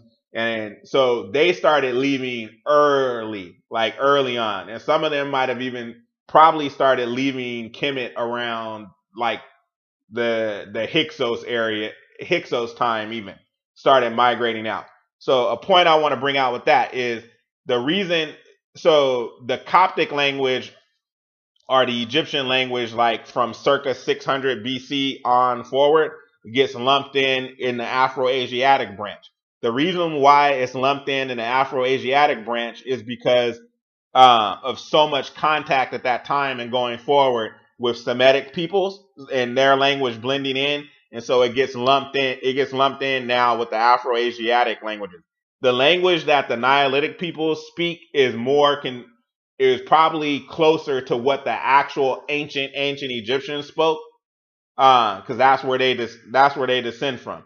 Another thing you have to keep in mind though too is Gentiles are the ones who put this stuff together, and they do the best that they can, but there is some stuff that they're off always in. So like, for example, like the Canaanite language is considered a Semitic language. Well, the Bible tells you the Canaanites were Hamites, so they don't descend from Shem, so it would be a Hamitic language. But because of so much because of so much cultural interactions between the Israelites and the Canaanites, their language, they influenced each other. And so now that language gets lumped, that ancient language gets lumped in as a Afro-Asiatic language. Well, in reality, the Israelites or the Hebrew language was way more influenced by the Canaanite language, and it's basically an offshoot of the Canaanite language. So the way they have it diagrammed is actually incorrect. A lot of these Semitic languages, like Hebrew, should be put under like a Hamitic branch, but excuse me, that's a digression, and I don't want to go too much information because I don't want people to get, I don't want to give you too many dots that you have to connect. But anyway, so you have that Nilotic branch and the Nilo-Saharans and the Nilo-Saharan peoples. Then the Saharan branch, that comes from like the ancient Libyans and that groupings of peoples, and so that's where that language group comes from. The Songhai people live in an area where the only other Nilo-Saharan speakers are all from the Saharan branch, but because their language descends actually from the ancient Egyptians via the Philistines, their language gets grouped as an isolate, like meaning we think it belongs in the Nilo-Saharan, but we don't know. It might just be an isolate. It does belong in the Nilo-Saharan. It's just more of a Nilotic language than a Saharan language of the Nilo-Saharan peoples. Okay, that's just learning something on your way to learning something. Where else do we want to cover to this? Okay, prior to conversion to Islam, they worshipped the traditional Philistine supreme deity Dagon, a fish god. So the Songhai people, before they converted to Islam, they were worshiping a fish god like their ancestors, the Philistines, did before they got before that branch of Philistines that they descend from got chased into northwest Africa by Joab, the Israelite general of King David. And we're going to read this in the next with a primary source. They come from the Philistines and they worship they worship the same God that the Philistines worshipped in the Old Testament. They still were worshiping that up until their conversion to Islam. Next, a Muslim, and I have slash monotheistic because you'll see on the next slide. I will concede there's a brief little possibility, and it's very unlikely that they could have came the two brothers from Yemen could have came maybe between 570 and 600 AD, and so that's before Islam had started getting started. But we know monotheism had already started to spread through the Arabian Peninsula with what's called Ramanism, or when the Himyarite kingdom had converted to Judaism before that. But by 570, that had been shut down. I'm giving you a lot of information, but anyways, you'll see when we look at the math on the next slide where I made my markings on the page. That's why I have the monotheistic there. But for the most part, more than likely, they were Muslim, already Muslim. Yemeni Arab migrated to their area during the early Islamic period of circa 650 AD. He destroyed their idols, and subsequently, over generations, his descendants converted them to Islam. He established the line of Songhai kings. Okay, so, and we're going to read that from the source coming up. And something with the history, in some cases it was an Arab who did come over and establish a line of kings. That did happen sometimes. If there's nothing like, oh, that can't be because you're trying to say we can't establish nothing ourselves. You were already there and already had stuff established. This is just somebody who came and established a line of kings. That happened with the Berbers in North Africa. You don't see them all up in arms about it. They have a Coke and a smile. Y'all need to have a Coke and a smile too when it comes to this kind of stuff. Another example of this happening was amongst the Kunari with the empire of Kanem Bornu.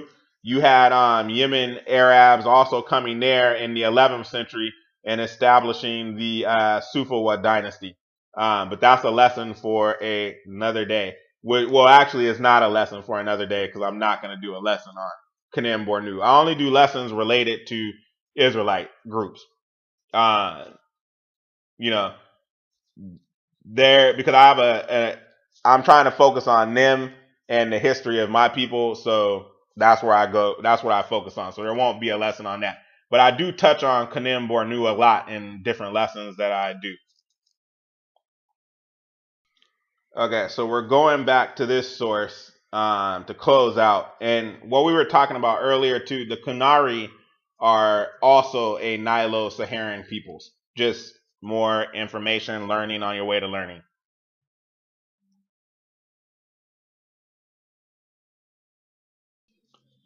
And like I said earlier, remember this is a primary source. The ruler of Mali brought Songhai, Timbuktu, Diaka, Mimma, and Bagana and their neighboring territories under his sway to as far as the Salt Sea. The Malians enjoyed tremendous power and extraordinary might. And the Salt Sea they're talking about is the Atlantic. That's where they got salt from. And the salt was a huge industry in West Africa. So much so to the point that people would trade gold for salt. But anyway, now that's not ludicrous because they had so much gold. Like it wasn't to the point where it was almost worthless for some people. And a lot of that gold was coming from the forest areas where the Akan were. Anyways, their ruler had two principal commanders, one in charge of the south, who had the title of Sankwara Zuma, and one in charge of the north called Faran Sura. Each had a number of officers and troops under his command. This led to tyranny, high-handedness, and the violation of people's rights in the latter days of their rule. So God Most High punished them by destroying them. One day in the early morning, an army of God Most High in the form of human children appeared before them in the Sultan's palace. These children attacked them with swords, killing almost all of them, and then disappeared in the space of a single hour by the power of the mighty and powerful one. No one knew where they came from or where they went to, but from that time onwards, the Malayans became weak and enfeebled. And this is why I said, like, a lot of the stuff of the stories of our people uh, in West Africa is similar to our people in the Old Testament. And if you read the Old Testament, you'll see a lot of parallels. And the supernatural stuff, I don't put nothing past. I don't put nothing past anything. Because even in the Old Testament, when there was times um, God would send angels to fight battles for the Israelites, or even in the Bible, he said he'd have the angel fight against the Israelites. So if the Israelites didn't act right. So in this case, if the Mandinka weren't doing what they were supposed to be doing, which it sounds like they weren't, God probably punished them. Maybe he did send angels or whatever in the form of children to a children army and destroyed them. I don't know. I wasn't there. This is just what's being, marked down. And I'm sharing the information with you from the primary source. You can draw your own conclusions, but what we do know is that the empire of Mali did collapse at the hands of the Songhai. All right, let's keep reading. Okay, now this is dealing with the Za dynasty that that's mentioned in Babylon and Timbuktu, like I was saying, that was incorrectly applied to the Empire of Ghana, when in reality it was the city of Gayo, which later became the Songhai Empire. Okay, so it lists the first kings. I'm not going to read that part because I'm not interested in the names of the kings. Although you will notice Zuwa Alaman, meaning the guy from Yemen who came, but we're going to get into that in the next couple of slides from this. It says, though, the bottom paragraph is what we want to read. These 14 kings all died before the coming of Islam. And when it's saying the coming of Islam, it's talking about before the 15th king converted to Islam. So it's not talking about 14 kings before Muhammad, like when we were discussing the Ghana Empire. The 14 kings all died before the coming of Islam. None of them believed in God and his messenger. May God bless him and grant him peace. The first to convert to Islam was Zuwa Kusoy, called in their language Muslim Dam, meaning he became a Muslim of his own free will without compulsion. May God Most High have mercy on him. This took place in the year 400 of the Hijra, and then we can get it on the next page. Or I don't actually. I think I skipped that page. We don't need it. The point is 400 years after the Hijra. The Hijra is the Islamic form of keeping recording time. Like we have AD and BC, and they have their Hijra, and we know 400 years after from the Hijra is 1009 AD to our time. So 1009 AD. If you count 14 kings, and you can kind of see my math up there, if the kings ruled for 20 years on average, and it was 14 kings, that would put the beginning of the first king being 729 AD. If the average reign of the 14 kings was 30 years, it would put it at 589 AD, a little bit before the rise of Islam. And then lastly, I have 40 years on average, which would put it at 449 AD. And then that would place it in the Himyarite time of Yemen kings when they had converted to Judaism, those Arabs. But that's highly unlikely that they had 14 kings ruling on average for 40 years. That's highly, highly unlikely. Like I've discussed before, a better estimate would be to use 20 years on average, which would put it at around 729 AD. Maybe 30, but I'm not here to figure that out. You can, draw your own conclusions on the math. I'm just putting the information there for you. Moving on to the next pages. The part we're only concerned with for here is at the bottom, and I had to do this because the other sources I use, I was able to get electronic copies, so I could copy and paste into Google Slides the quotes I wanted to use, but for this I couldn't because it's not online. This is the primary source from the 16th century. So anyway, so we're only concerned with this bottom part. Then we're gonna go into the next page of the document. As for the first king, Zuwa Alaman, the origin of the term is Jamin al-Yaman, which means he came from the Yemen. It is said that he and his brother left the Yemen, roaming over the earth of God Most High. Okay, continuing to read. Until fate brought them to the town of Kuiki on the bank of the river in the land of Songhai. Kuikia is very ancient, having existed since the days of Pharaoh. Indeed, it is said that it was from there that he assembled the sorcerers for the trial of strength with him to whom God spoke, upon him be peace. They reached Kukikia in a dreadful state, hardly recognizable as human beings, blistered, dirty, and naked, save for some tattered skins covering their bodies. They stayed with the folk of that town, who asked them where they had come from. The elder of the two said, Jamin al-Yaman. So the people took to calling him Zuwa Alaman, altering the name because their dull non-Arab tongues found it difficult to pronounce. And I just want to bring out, that's what happens with transliteration. These people who are like, oh man, it's a conspiracy, man. There's no letter J. There was no letter J, so you can't say Jesus. It's got to be, and it's been corrupted. Dude, that just shows that you don't understand how languages get translated. You don't understand transliteration, and you think you sound smart, but in reality, you sound real dumb. I'm just gonna point it out, man. I'm bringing it out. You're gonna sound real, real dumb. There's certain different cultures are able to pronounce things in their language, and then when that word gets brought over to another language and they're not used to pronouncing it, they have to transliterate it. Okay? And anyways, that's just learning something on your way to learning something. All right.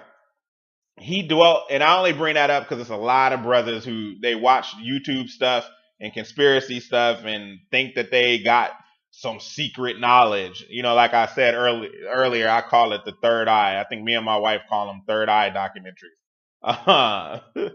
Like you think you learn something and you go out spewing it, and it's like you just proven you don't know much. And the people who think that you know much is because they don't know anything either. And you're never in a circle around actual learned people who will check you on your nonsense. Anyways, Where are we at? He dwelt with them and found them to be pagans who worship nothing more than an idol. Now remember, these are the Songhai people, as I was telling you before, and they descend from the Philistines. And so you have this Arab, Yemeni person coming to them who migrated there. All right. The devil would appear to them at certain times on the surface of the river in the form of a fish with a ring in its nose. This is that Dagon. Go look it up. It's in the Bible too, but that was the Philistine god, their fish god. His name is Dagon. And they would gather around it and worship it. The fish would issue commands, and they were worshiping Dagon. Anyways, the fish would issue commands and prohibitions. And another side. This is why I say for our people, read the Bible, man. Even all of us, all Africans, read it and learn. Because it's like, even if you're not an Israelite, there's stuff in the Bible that applies to you historically. And also the Bible has the key to salvation for you making eternal life. That seems like a pretty important thing. I would look into it.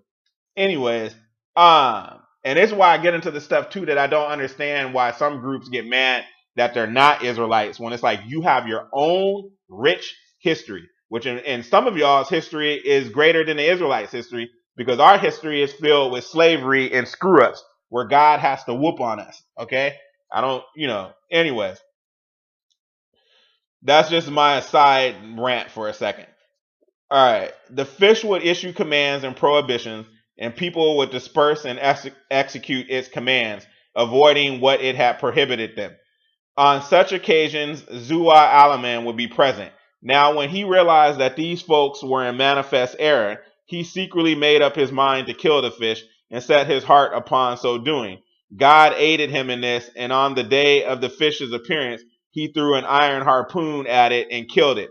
Whereupon people paid homage to him and made him their ruler. Because he killed the fish, people said he was a Muslim and that his descendants apostatized after his death. Hold on a second. Let's look up apostatize because I don't know what every word always means. Give me a second because we need to figure out something in relation to this. What does apostatize mean? Looking it up for a quick definition: to abandon one's religion. Oh, okay. There we go. Because I was wondering, like, in the first page we read from this, it was saying that none of the kings were Muslim. Remember, and then the first 14 kings were not Muslim. Then the 15th one converted to Islam. Now it makes sense because I was like, man, I thought the dude. I'm pretty sure I've read this epic before, and this guy was a Muslim at first. So what happened? All right. Well, now here we go. And plus, we're actually reading from the epic. This clears up that Babylon to Timbuktu thing, showing he wasn't a Jew. Like, it wasn't a Jew from Yemen that came. It was a Muslim. And we're reading that from the actual primary source. But apostatize means that they left the faith. Okay, so it's letting you know that his descendants stopped being Muslims. They left the faith. They did not return to being Muslims again till after 14 kings. So the 15th one converted to Islam. Okay, so we know that this dude had to come probably around. These brothers probably came circa 650 AD, 700 AD, roughly. All right, where are we at? Because he killed the fish, people said he was a Muslim and that his descendants apostatized after his death. We do not know which of them first did so, nor do we know when Zua Alaman quit the Yemen, nor when he reached them, nor what his true name was.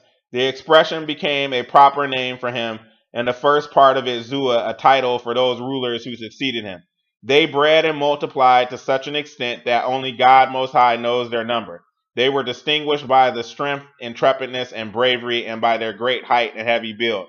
All who have knowledge of their circumstances and are familiar with the accounts relating to them are aware of this. Okay, so right there we're just showing you clearing up the thing from Babylon to Timbuktu, and these people eventually, the Songhai, would end up conquering Mali, and Mali would end up collapsing. All right, this is the last slide. The slide after this is the reference slide. Conclusion: after the collapse of Mali, The Mande lands were thrown into a chaotic state. Former generals and vassalage chiefs attempted to fill the vacuum by establishing smaller states.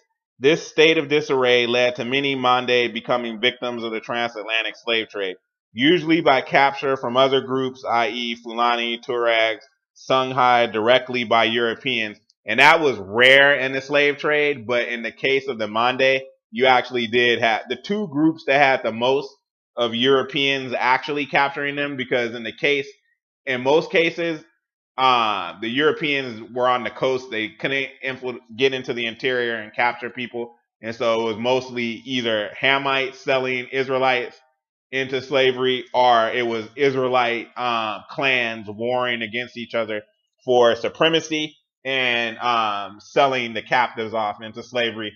Um, Also, you had people.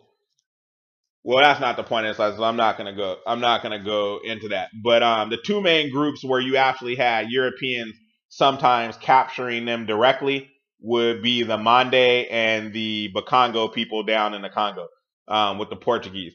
To fill, where are we at? Yeah, and others wars where with their defeat the captives were sold into slavery, and lastly, inter-Mande conflict. Mande, and so basically, so you had them being sold by other groups being captured. You also had them where they were in wars with their enemies, and if they lost, they got sold into captivity. And then lastly, inter-Mande conflict with them fighting, different Mande groups fighting amongst each other, and you know selling captives. Mande make up one of the six major groups of Israelites brought to the United States as slaves, the other five being Akan, Fang, Bakongo, Yoruba, and Igbo. They also formed a large portion of the slaves brought to Mexico and Central America. And briefly, I have on there discuss Amistad / Bible. If you look into the case of the Amistad, the slave ship that where the people, they have the rebellion and they ended up being set free. Look into it. Those slaves were Mande slaves. They were primarily Mende, from Sierra Leone region, Liberia region. And then I have on here with discussing the Bible just quickly that the Israelites all throughout the Bible got in trouble for worshiping false gods, and it predicted that. And so it's like now we have basically our people. We have of our people Muslims, which is not our original religion.